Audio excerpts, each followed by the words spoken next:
Mamo, wydłubiesz sobie oko. Spokojnie, nic sobie nie zrobię. A co to masz?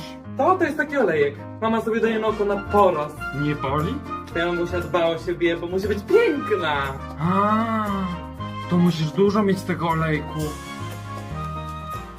A co to porost? No żeby rzęski rosły, takie długie i grube. No.